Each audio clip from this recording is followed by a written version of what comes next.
This is how you can build a pond in 8 simple steps. My name is Nathan Zinnerman, and I've spent over 100 hours professionally building ponds in the Spokane, Washington area. Now, I love learning through trial and error, but I've also learned from a retired landscaper that has over 30 years of experience. And in this video, I'll be going over my 8-step process to how I build ponds. And in doing so, I hope you can avoid many costly mistakes that'll cost you tons of time and money. And this is just the stuff I wish I would have known before I got into building ponds.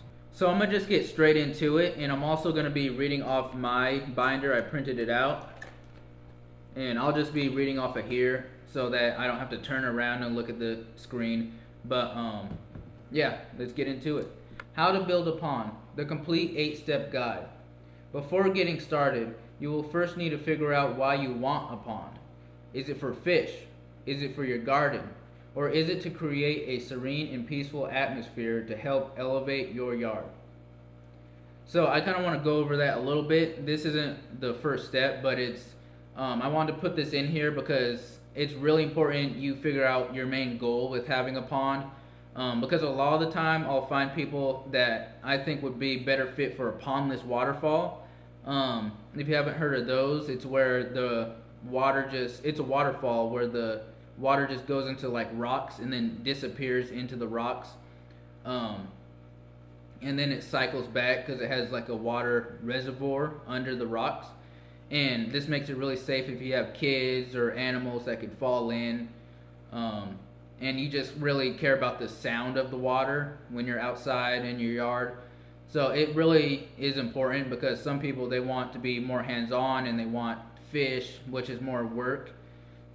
So it depends on your time, how involved you want to be, and your safety. So yeah, just think about that before you get one because there's multiple options.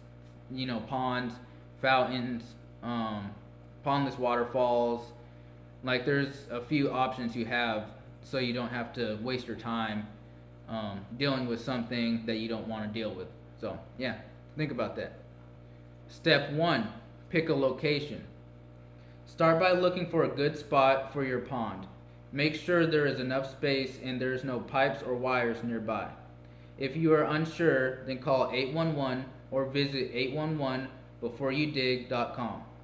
Remember, it's a great idea to search up pond ideas to help inspire you. Measure the length, width, and depth that you want. And in this step, this is just getting started. You want to make sure that you are putting your pond in a place that also it looks really nice from where you're going to be viewing it. Are you going to be in the house looking at it from your window? Are you going to be sitting on a patio? Where are you going to be looking at that pond? Are you going to be listening to it to relax or when you read? So picking that location is very important. Some people want to put it in their front yard so the neighbors can see it. It looks really, really cool, or when someone pulls up. So yeah, take some time to just think about where you want it and the size that you want. And then, of course, call 811 because then you're not liable if like a pipe bursts, because you did your part and you got it checked. So it can save you a ton of money if you make a mistake as well. Step 2, add materials to cart.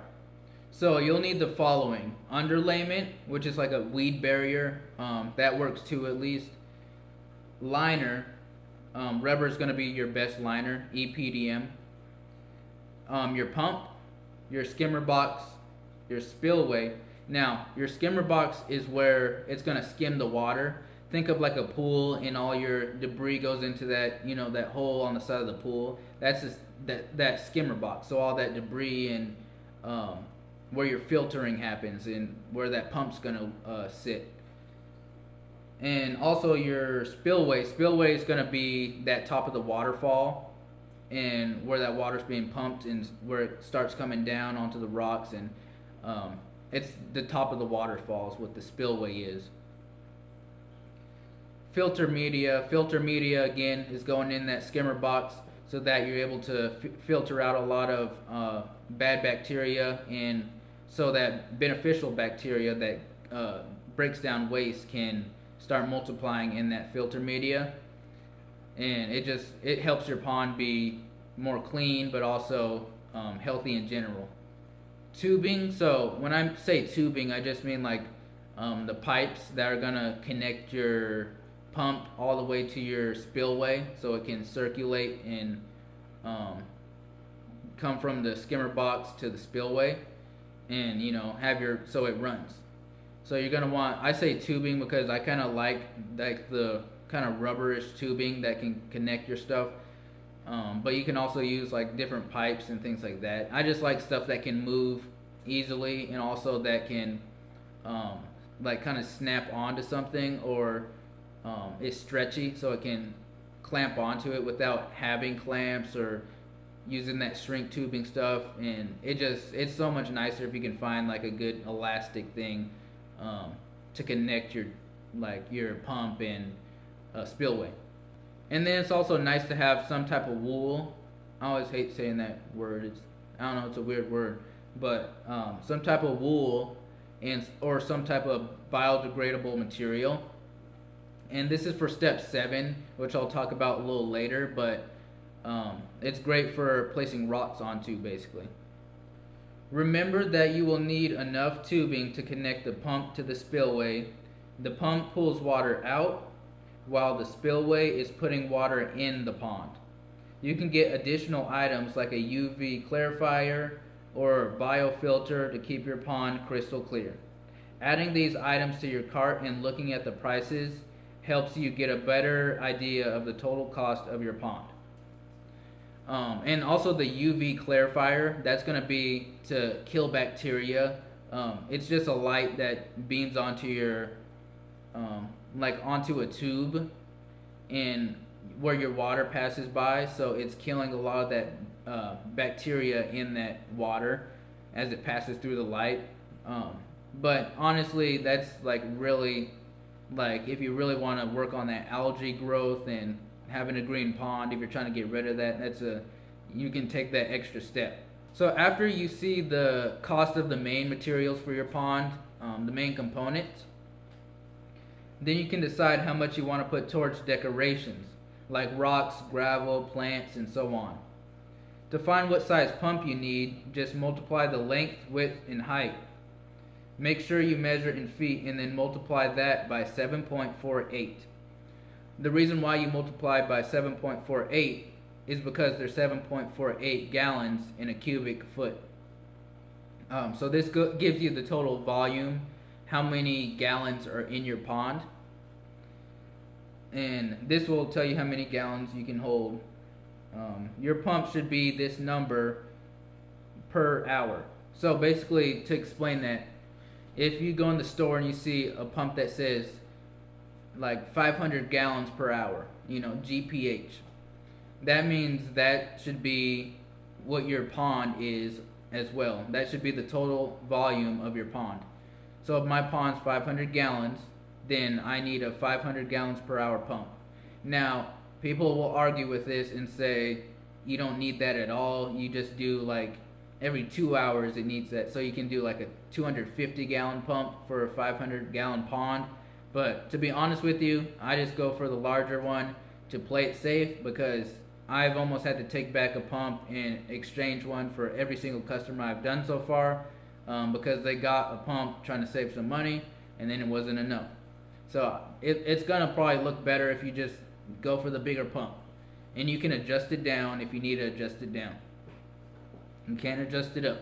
And I also have an example in here. If my pond holds 300 gallons, then my pump should be 300 gallons per hour. It's better to be safe than sorry. Step 3, dig. Remember, you need a spot for the skimmer. And the reason we are digging before buying our supplies is because this allows us to make any adjustments, like adding in a new shelf. Remove any roots and rocks as you go. So, a new shelf, what I'm talking about when I say shelf, I'll throw up an image here, but it's basically a flat spot in your pond where you can add rocks or plants, and just really makes your pond look much better. It makes it come to life. It adds different levels of elevation, and yeah, it's just about making that pond look beautiful. Step 4, buy your materials. If you made any changes to your pond size while digging than you originally planned, then this is the time to go over the materials you need and make any changes or adjustments. So yeah, this is why we waited. It's so we can make any changes, like, oh, I made it bigger, I need a bigger pond pump or whatever it is, right? Then you can go ahead and buy all your materials you need. Feel free to shop around to find deals, but remember that you really should make sure your liner is good quality and unused, as well as your pump and any other crucial components. Not much to be said there. Again, if you have any questions or comments, then comment below. Step 5, underlayment and liner. Now it's time to lay down your underlayment. This is just a fabric like weed barrier so that it helps protect the liner from plants that want to grow, roots, and rocks. If you are using a rubber liner, then this isn't as important, but it's still worth having that extra layer of protection. Then lay down your pond liner on top of your underlayment. So if you're using a rubber liner, or aka EPDM, that's going to basically, if you have it thick enough, it can withstand a lot of different little rocks and stuff before it tears. But I would still recommend to lay down some weed barrier or something under it. It helps so much for such a little cost. Step 6, the plumbing. Connect your skimmer to your liner and follow the instructions carefully and take your time. Make sure your tubing connects to your pump and that you have enough to reach the spillway. You will also need power, and the safest way to do this is to have an electrician put in an outlet close to your skimmer box. Or you can install a solar panel and battery. Running an extension cord over a long period of time can be dangerous due to being a fire hazard if the cord gets damaged. I know it costs more, but what is the safety of your home worth? So this is up to you, but it's just recommended that you have something to where you have an electrician come out and actually help you with that. But if you're running an extension cord, I don't recommend running it forever. When you can, have it done professionally, unless you plan to move your pond real soon. But I don't know why you would put in a pond if you don't want it for, an extended amount of time. Step 7, decorate. Now it's time to start adding rocks. I like to have at least 3 different sizes of rocks. Put down a biodegradable material like wool or weed barrier or burlap sacks so that the bigger and heavier rocks don't puncture your pond liner. Take your time and remember, bigger rocks are good for putting against walls and smaller rocks are great for filling in gaps. And sand or pea gravel is great for the flat parts, the shells. So yeah, here's a good example. We have our rocks and they're just put against the wall. That's what your big rocks are good for, is when you have a lot of height that you're trying to cover. And then the small rocks, filling in gaps. I love when I find out I made a mistake, but that's how you learn. So I had the screen behind me wasn't, matched up to the steps I was on for a little while. But if you want to download it or even want to print it out, then you can just go to my website, hypnoticaquascapes.com/guide, and you can get a guide, this exact guide, and you also get a video and a quick tip article per week. So it's a pretty good deal. But yeah, that's why it's just nice to print out. That's why I have it and made it like that. But yeah, love making mistakes. So step 8, fill and run. And it's not dangerous, but run the water. This is a great time to check to make sure you don't see any tears in the liner and that you like your decorating job. Do your final touches at this point, then fill it up with water and test your plumbing.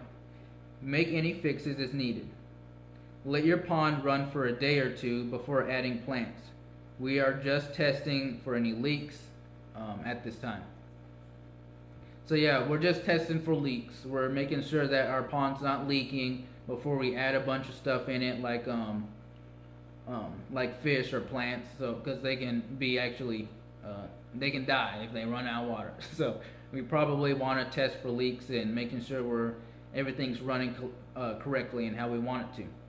And if you do plan to add fish, then just wait a couple weeks so your plants can really start absorbing that waste in the water and really start just building that good bacteria, making that environment and ecosystem that your fish really just need. They really need that environment to survive. So yeah, have some plants in there for a couple weeks and then throw your fish in. It also means a great way to test, like if your plants start dying in it or something, because there's some chemical or whatever it is, right? It's seeing that it's possible for life in that pond is just a great way to test it without costing all that money for your fish dying. And it's just sad. At least I care about my fish more than my plants usually.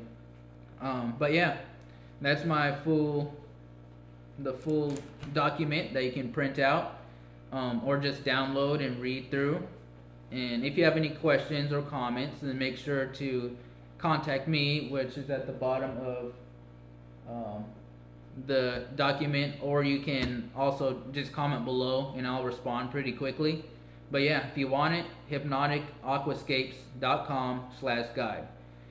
And also, if you made it this far into the video after all my just talking, then please do subscribe and like the video, because you're the kind of person I want around for when I make new videos, because I think you'll enjoy them. But with that said, I'll see you in the next video. Bye.